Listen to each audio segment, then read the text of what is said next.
Musra munculkan Prabowo Erlangga, Golkar kombinasi patriot dan teknokrat. Pertemuan Partai Kebangkitan Bangsa dan Partai Golkar bahwa kita siap untuk menjadi inti daripada menjaga pembangunan ke depan dan juga untuk melakukan komunikasi politik terhadap partai-partai yang memang ingin melanjutkan program ke depan agar kita tidak jatuh menjadi negara berpendapatan rendah. Pertemuan komunikasi politik karena Golkar dan Gerindra sama-sama partai kebangsaan.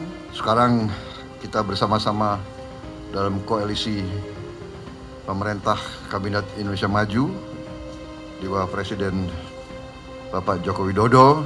Di beberapa tempat kita cocok, di beberapa tempat kita setuju untuk berbeda, ya. Tidak ada masalah, ini demokrasi Indonesia yang penuh kekeluargaan, persaingan, perbedaan, tapi di ujungnya kita semua komit.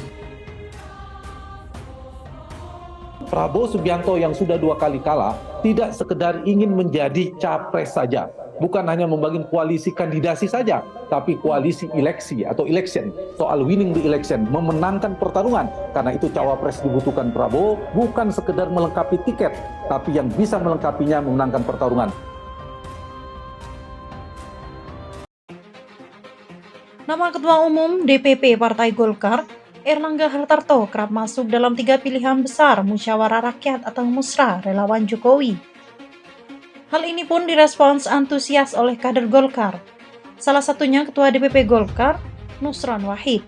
Nusron berterima kasih kepada para relawan Jokowi yang telah menyelenggarakan Musra dengan sukses. Musra merupakan bentuk kreasi dalam rangka menjaring aspirasi rakyat dalam rangka mencari pemimpin yang ideal yang mampu membawa kesejahteraan bangsa Indonesia, kata Nusron pada Senin 15 Mei 2023. Seperti diketahui, hasil Musra munculkan 3 nama capres. Selain Erlangga, ada pula nama ketum DPP Partai Gerindra, Prabowo Subianto, dan politikus PDIP Ganjar Pranowo.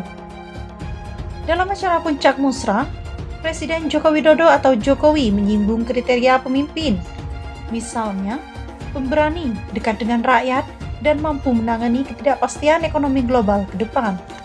Nusron menilai kriteria yang diungkap Jokowi tersebut mengarah pada pasangan 2 menteri Jokowi, yakni Prabowo sebagai Menhan dan Erlangga sebagai Menko Perekonomian. Kami yakin dengan kriteria yang disampaikan oleh Pak Jokowi mengarah pada pasangan yang ideal sesama menteri Pak Jokowi, yaitu Prabowo Erlangga, ucap Nusron.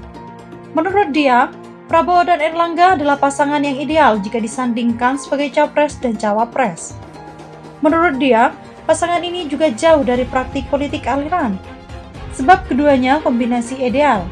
Jauh dari politik aliran, Prabowo tentara yang patriotik dan Pak Erlangga sosok teknokrat yang cakap dan andal dalam menyelesaikan problem mikro dan ekonomi, tutup Nusron. Sebelumnya, Presiden Jokowi menyatakan telah menerima hasil musra relawan Jokowi terkait nama-nama capres-cawapres yang akan didukung pada Pilpres 2024. Meski tidak membocorkan capres-cawapres pilihannya, Jokowi akan menyorongkannya ke partai politik. Langkah itu diambil oleh Jokowi karena yang bisa mengusung capres-cawapresnya adalah partai politik atau gabungan partai politik. Itu bagian saya untuk memberikan bisikan kuat kepada partai-partai yang sekarang juga koalisinya belum selesai. Jadi kalau saya ngomong sekarang untuk apa? Itu namanya strategi, kata Jokowi dalam sambutannya di Istora Senayan, Jakarta Pusat pada Minggu 14 Mei 2023. Jokowi mengungkapkan, saat berada di ruang tunggu Pak Ketua, dia sempat menerima bisikan terkait nama-nama hasil musra, tapi ia belum membuka dokumen tersebut. Jokowi menilai akan sia-sia jika ia mengumumkan nama-nama capres-cawapresnya dari hasil musra saat ini. Jadi kalau saya ngomong sekarang, untuk apa? Itu yang namanya strategi. Jangan tergesa-gesa, gerasa-gerusu, jangan mau cepat-cepatan, karena Belanda masih jauh, katanya.